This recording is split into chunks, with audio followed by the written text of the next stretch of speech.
ibikoresho mubona ngaha tubihawe n'userukira OMS ngaha mu Burundi, ariko akajambo twoshikiriza cyane nako gushima. Mweko murabaza aho bigiye, ahandi bigiye n'ahanyene, ni ibikoresho bizodufasha mu gukiza indembe. Nk'abama babikora imisi yose babikoreramwo barazi cyane akamaro kavyo, natwe tugaca dushima umubano mwiza dufitaniye n'abaserukira cyane cyane ishirahamwe mpuzamakungu oningaha mu Burundi.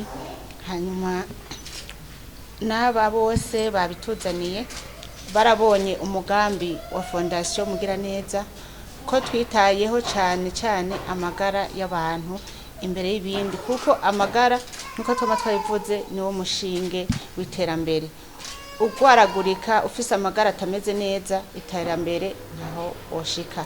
Rero kugira ngo ayo magara agende neza nuko bufise ibikoresho bigezweho byo mu buhinga bwa none na cyane cyane mu buvuzi, kandi ukabufise naho ubikoreshereza hameze neza, aho umurwayi ashobora kuza akumva ko hari akayaga keza, kandi hariho n'ibikoresho bimeze neza, hariho imatera zitarimwo ibihere, kubera nk'uje kwivuza akaryama mu bihere murumva ko yo bari ingwara mu yindi.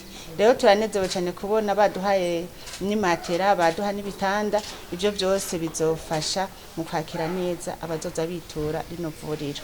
Rero turabashimiye cyane, Imana ibahezagire, n'abandi bose bakeneye ibikoresho muze murabitwararika kugira ngo amagara y'abene Burundi, amagara y'abarundi bose agende neza kubera ubuhinga bwa none. Je voudrais d'abord vous dire combien je suis content et heureux d'être là ce matin, ici, pour cette remise de matériel.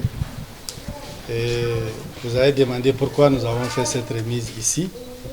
L'année dernière, j'ai eu le privilège de visiter avec son Excellence Madame la Première Dame le centre, et nous avions pris un engagement d'apporter notre appui pour permettre la disponibilité et l'accès des soins à la population.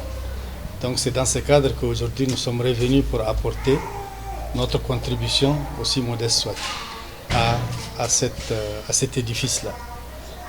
En réalité, nous avons été très impressionnés par l'engagement de son Excellence Madame la Première Dame pour tout ce qui concerne la santé et le bien-être des populations. Et c'est pour cela que nous avons été motivés de l'accompagner dans cet effort. Donc ce n'est que le début de ce partenariat que nous avons commencé avec la Fondation. D'autres actions vont suivre.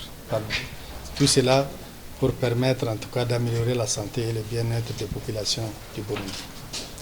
Nkuko ishirahamwe Mugiraneza dusanzwe turongoye n'ubushikiranganji bw'amagara y'abantu no kurwanya sida byasinyaniye amasezerano yuko tuzogerageza uko dushoboye turondere ibikoresho no gushigikira abagendana indwara zo mu kigo kugira ngo abakenyezi bose bamererwe neza. Ni muri urwo rukurikirane rero twituye ishirahamwe OMS n'abagenzi ba Fondation, tuguma tugerageza kubarondera.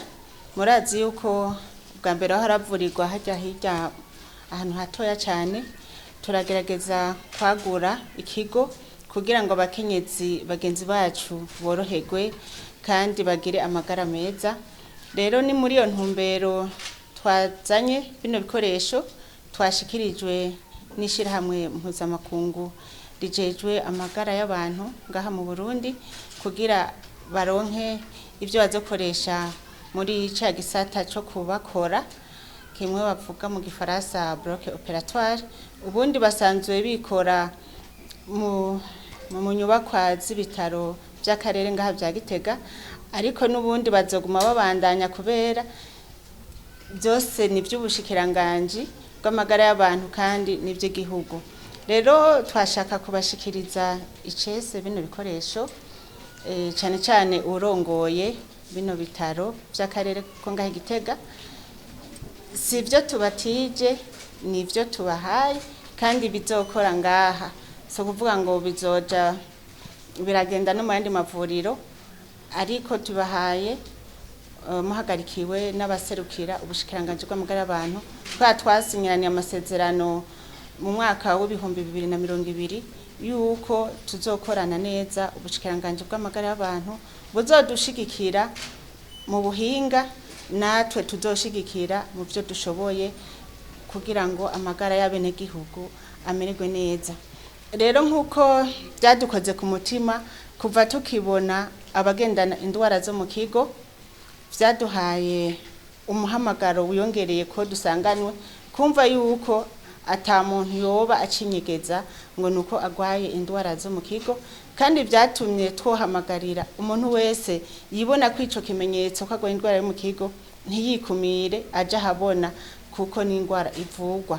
Rero no munsi turashimiye cyane ishirahamwe OMS ngaha anye mu gihugu cyacu cy'u Burundi ndetse no ku isi yose, kuko iyaba ababarongoye nabo nyine batabashigikiye ntibabe ko bakora neza ibinye ngaha mu Burundi.